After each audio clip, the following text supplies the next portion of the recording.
Libérez votre potentiel. Le secret d'une vie extraordinaire ne réside pas dans les ressources, le diplôme ou l'âge, mais dans une force insoupçonnée, la concentration. Combien de fois avez-vous eu une idée géniale, une étincelle de génie, pour la voir s'éteindre sous le poids de la peur ou du doute? Vous vous sentez bloqué, malgré des ambitions légitimes et des projets alléchants? L'économie, la politique, le manque d'opportunités, ce ne sont que des excuses. Le véritable frein, celui qui mine sournoisement vos rêves, c'est votre capacité de concentration, ou plutôt son absence criante. Vous démarrez avec enthousiasme, la flamme en vous brûle, puis le quotidien vous rattrape. Notifications, imprévus, regards critiques, peur de l'échec, tout vous détourne de l'essentiel, insidieusement. Et le pire, vous ne vous en rendez même pas compte, jusqu'à ce qu'un nouveau chapitre de votre vie se referme sans grand changement. J'ai observé ce phénomène chez des milliers de personnes, et une vérité s'est imposée. La réussite n'est pas le fruit d'une intelligence supérieure ou d'une chance insolente, mais d'une capacité à focaliser son énergie sur un objectif, jusqu'à sa concrétisation. C'est un muscle mental qu'il faut entraîner. La plupart des gens réagissent, passent d'une tâche à l'autre, d'un rêve à un autre, sans jamais approfondir, sans jamais véritablement créer. Rappelez-vous ce jour précis où j'animais un atelier. Les questions des participants, toutes similaires, révélaient une frustration commune. Ils savaient ce qu'ils voulaient, possédaient les connaissances, mais étaient bloqués, comme face à un mur invisible. C'est là que j'ai compris. Notre seule limite est la fragilité de notre attention et la pauvreté de notre imagination. Imaginez un athlète de haut niveau, comme Ted Purdy, ce golfeur au swing impeccable qui cherchait à maîtriser sa force mentale. Je lui ai proposé un exercice simple mais exigeant, fixer un point sur le mur, le plus loin possible, et se concentrer uniquement sur lui. Si son esprit vagabondait, il devait simplement le ramener au point, sans jugement, sans lutte. J'ai fait de même avec une flamme de bougie, se fondre à sa lumière, totalement absorbée. Quelques minutes matin et soir, quotidiennement. En 3 mois, votre esprit sera transformé. Vous serez capable de maintenir votre attention sur un projet, un objectif, une vision, jusqu'à ce qu'elle se concrétise. La concentration est le canal par lequel toute création s'écoule. Vous avez peut-être ce sentiment, un potentiel inexploité, une force intérieure qui cherche à s'exprimer, mais quelque chose vous retient. C'est votre concentration défaillante. Et une concentration défaillante, c'est de l'énergie gaspillée. Là où il n'y a pas d'énergie, il n'y a pas de croissance. Les grands entrepreneurs, artistes et leaders ont une vision claire et inébranlable de ce qu'ils veulent. Ce n'est pas inné, c'est acquis. Ils ont entraîné leur attention, appris à éliminer le bruit, à ignorer les obstacles et à rester focalisés. À la manière de Napoléon Bonaparte qui disait « Concentrez-vous sur l'objectif et laissez les circonstances se dissiper ». Combien de fois avez-vous abandonné face à une difficulté, accusé les circonstances, les personnes, le manque de chance?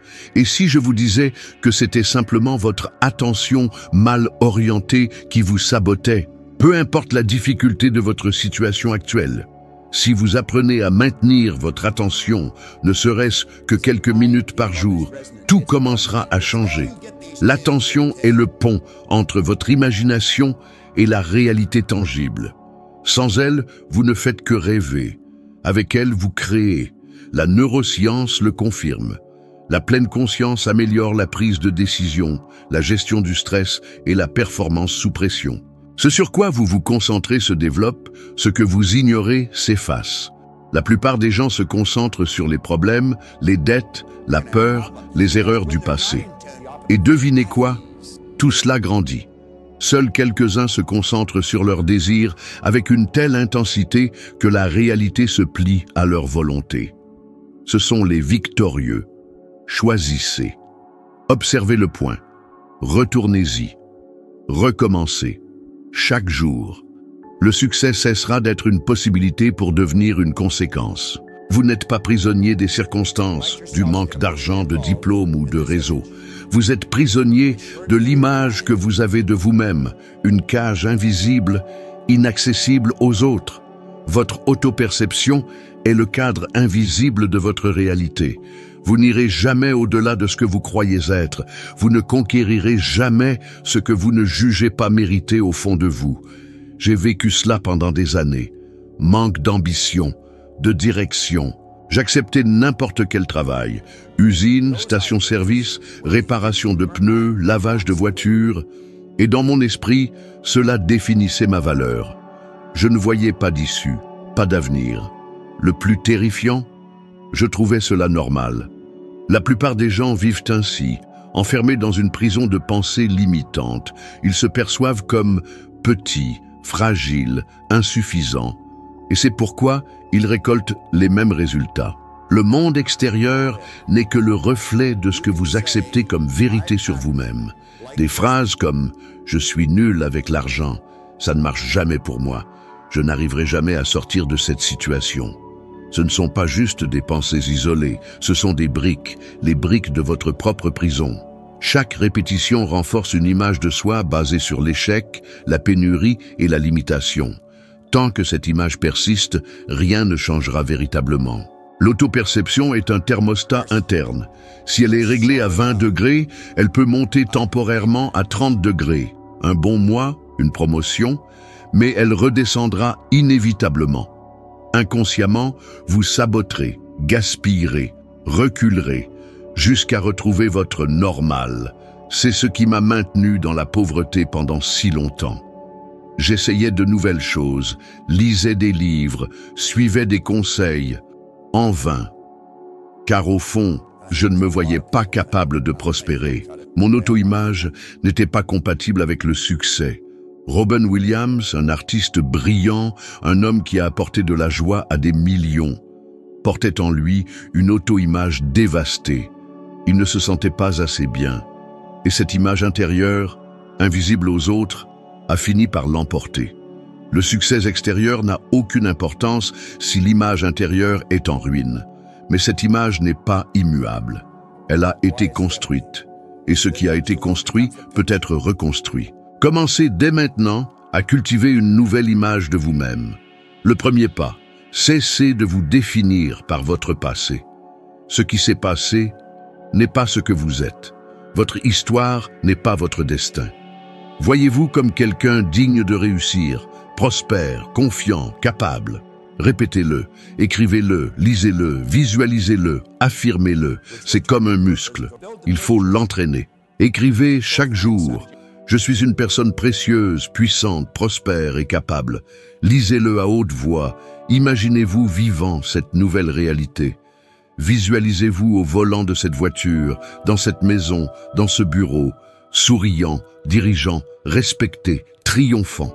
Et quand votre esprit vous dira que c'est un mensonge, continuez. Cette résistance fait partie du processus. C'est votre ancienne image de soi qui tente de survivre, mais elle cédera. J'en suis la preuve. J'ai remonté la pente sans diplôme, sans plan, sans perspective, et j'ai construit une vie que j'osais à peine imaginer pendant de longues années. Tout a commencé lorsque j'ai cessé d'accepter la vieille image qu'on m'avait imposée. Lorsque j'ai commencé à me voir comme quelqu'un capable de réussir. Êtes-vous prêt à reconstruire votre image de vous-même, jour après jour, jusqu'à ce qu'elle devienne inébranlable? Car c'est seulement lorsque vous changez intérieurement que le monde extérieur commence à changer. Tout ce qui vous entoure a d'abord été créé dans l'esprit de quelqu'un. Avant de devenir réalité physique, cela a été imaginé. Le monde que nous habitons a été construit brique après brique, idée après idée, par la force de l'imagination humaine. Pourtant, la plupart des gens ignorent ce pouvoir incroyable. Ils pensent que l'imagination est une perte de temps. Mais laissez-moi vous dire quelque chose qui peut transformer votre vie. L'imagination est l'instrument de création le plus puissant qui soit. C'est l'atelier où tout commence. Napoleon Hill disait « L'imagination est la force la plus miraculeuse et incroyablement puissante que le monde ait jamais connue. » Il avait raison. C'est dans votre esprit, et seulement dans votre esprit, que vous pouvez créer librement, sans limite, sans censure, sans besoin d'approbation. Vous pouvez être endetté, au chômage, sans perspective. Rien ne vous empêche d'imaginer. Imaginez la richesse, la liberté, la joie, la sécurité. Visualisez-vous dans un meilleur endroit, travaillant avec passion, vivant en paix. Et si vous parvenez à maintenir cette image jour après jour, avec clarté, émotion et détail, alors elle commencera à se matérialiser. Ce n'est pas de la magie, c'est une loi. Votre cerveau ne différencie pas ce que vous visualisez intensément de ce que vous vivez physiquement. La neuroscience montre que l'imagination active les mêmes zones cérébrales que l'expérience réelle. Lorsque vous imaginez avec précision et implication émotionnelle, vous programmez votre esprit à rendre cela réel. Mais la plupart des gens ont une imagination atrophiée. Ils l'utilisent pour anticiper les tragédies, les échecs, les humiliations. Et devinez quoi? Cela devient leur quotidien. Vous utilisez votre imagination constamment. Le problème est que, la plupart du temps, vous l'utilisez contre vous-même. J'ai appris que tout ce que j'ai accompli a d'abord été imaginé. Ma maison, mes voyages, mon travail, tout cela, je l'ai créé en moi, dans les détails, avant qu'ils ne se matérialisent. Au début, je n'avais rien, mais j'avais une image mentale claire de ce que je voulais.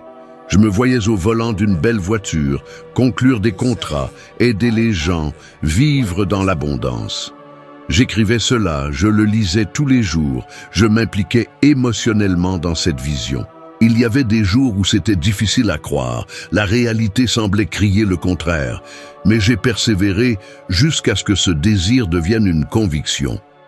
Si vous voulez changer votre vie, le premier pas n'est pas de travailler plus, ni d'étudier plus, mais d'imaginer plus, mieux, avec plus d'audace. Imaginez ce que vous voulez vraiment, pas ce que vous pensez possible. Ignorez la logique, les « et si ». Lorsque les frères Wright ont imaginé un objet plus lourd que l'air volant, on les a traités de fous.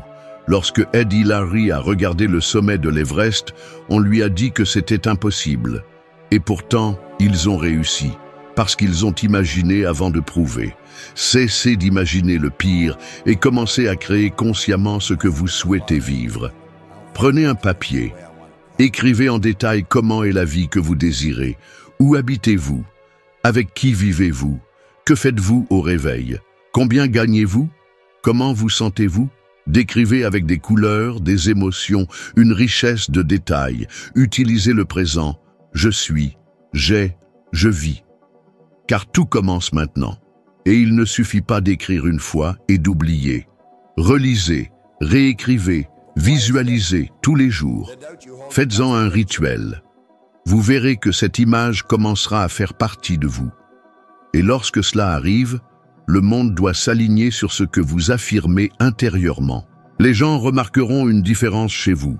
Ils vous demanderont ce qui a changé, et peut-être ne saurez-vous même pas l'expliquer, mais vous le sentirez. Car vous n'agirez plus par peur ou par manque, mais par certitude et par abondance. Vous avez été créé à l'image de quelque chose de grandiose. Vous portez en vous une source inépuisable de création. Qu'attendez-vous pour l'utiliser en votre faveur? La vie que vous désirez existe déjà dans votre imagination. Maintenant, il ne dépend que de vous de vivre cette image avec une telle intensité que l'univers n'aura d'autre choix que de la rendre réalité. Vous croyez avoir des limites? Que quelque chose en vous ou dans votre histoire vous empêche d'aller plus loin? Si vous le croyez, alors c'est ce qui vous limite. Vos limites ne sont pas réelles, elles sont fabriquées. Ce sont des idées que vous avez acceptées comme des vérités, des conventions que vous avez apprises à répéter. Plus vous les répétez, plus elles semblent vraies. J'ai longtemps cru cela. Je pensais que ma vie était vouée à la médiocrité. J'ai abandonné mes études. Je n'avais aucune qualification, aucune compétence particulière, et l'argent que je gagnais s'évaporait rapidement. Je ne voyais que l'échec autour de moi, et intérieurement, je sentais que c'était le maximum que je pouvais espérer. Mais un jour, un homme m'a mis un livre entre les mains. Pensez et devenez riche. J'y ai lu quelque chose qui m'a frappé comme une flèche. Tout ce que l'esprit peut concevoir et croire, il peut le réaliser. C'était comme si quelqu'un allumait une lumière, là où il y avait de l'obscurité.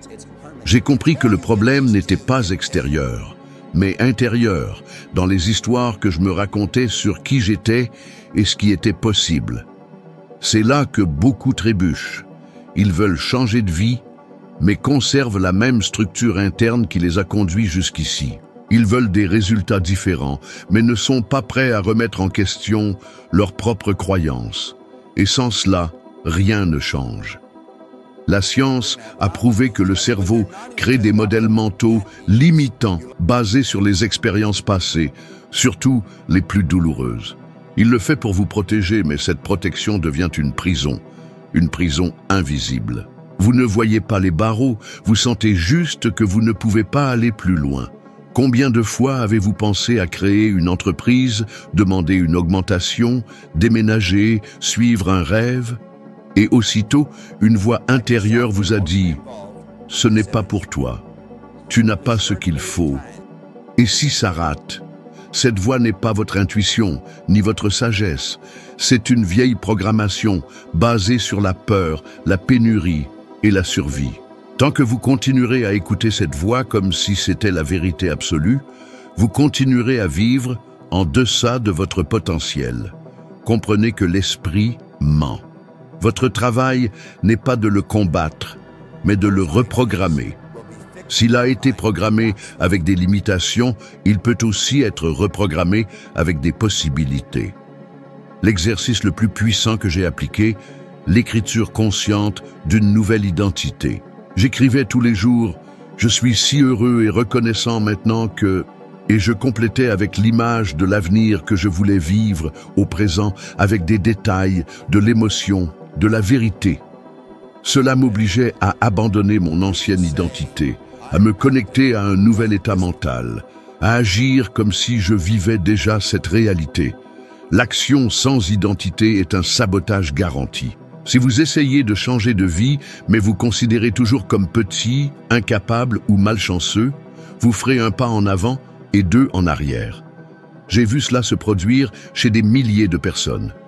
Ils tentent de changer de vie par la force de volonté, mais portent en eux la conviction de ne pas être assez bons. Et cette conviction l'emporte toujours. Mais lorsque vous adoptez une identité de puissance, même si au début cela semble fantaisiste, tout change. La réalité extérieure répond à la force de votre conviction intérieure. C'est ce qui s'est passé pour moi lorsque, sans expérience, sans CV, sans diplôme, j'ai créé une entreprise de nettoyage. J'ai décidé qu'elle serait grande. Je me voyais conclure des contrats, diriger des équipes, prendre de l'ampleur. Et en moins d'un an, cette entreprise générait plus de 100 000 $. Tout cela à partir de zéro, sans suivre les règles que le monde disait nécessaires. Vos limites ne sont pas des vérités, ce sont des choix inconscients que vous renforcez quotidiennement. À partir d'aujourd'hui, commencez à défier ces pensées. Quand cette vieille voix vous dira « ce n'est pas pour moi », répondez « qui a dit ça ?» Quand elle vous dira « et si j'échoue ?» demandez « et si je réussis ?» Quand vous penserez « je n'y arriverai pas », questionnez-vous « comment puis-je y arriver ?» Changez votre focalisation, la question, l'énergie. Vous n'avez jamais été vraiment prisonnier, vous étiez simplement hypnotisé par une histoire qui ne vous appartient plus. Maintenant que vous vous en êtes rendu compte, vous avez deux choix. Retourner au sommeil de l'ancienne histoire ou commencer à construire dès aujourd'hui une nouvelle histoire. Une histoire où l'impossible cesse d'être un obstacle et devient le prochain chapitre de votre victoire. La plus grande arnaque de la vie n'est pas l'échec, c'est le presque. Le presque réussi, le presque a fonctionné, le presque a vécu ce qu'il voulait. Cette arnaque a un nom silencieux, la procrastination déguisée en occupation. Beaucoup de gens pensent ne pas réussir car ils manquent de temps, d'énergie, de ressources. Mais en réalité, ils sont pris dans un cycle de mouvement sans progrès. Ils font toujours quelque chose, mais rarement ce qui compte vraiment. Avez-vous remarqué comme il est facile de passer une journée entière occupé et d'avoir au final l'impression de ne pas avoir avancé? La plupart des gens réagissent aux messages, aux obligations, aux interruptions. Ils confondent action et direction. Ils bougent, mais sans cap. Ils dépensent de l'énergie, mais ne construisent pas ce qu'ils veulent vraiment. Avant d'obtenir des résultats, je passais mes journées à résoudre des choses, et je croyais qu'en étant occupé, je progressais. On se berce souvent d'illusions, préférant la douce torpeur de l'inaction à l'exigence de la réalisation. On se noie dans des détails insignifiants, se construisant des remparts de tâches anodines pour éviter le cœur du problème.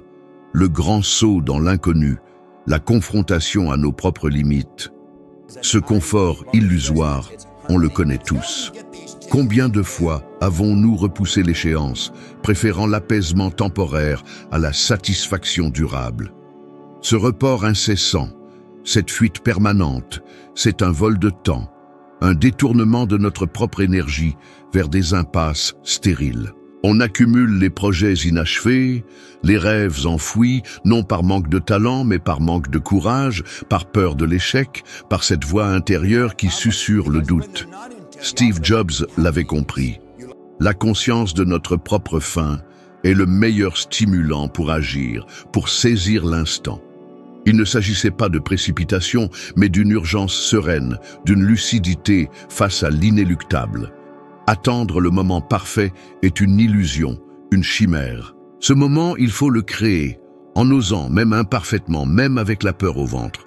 L'important n'est pas un plan parfait, mais une action constante, une progression, même minuscule.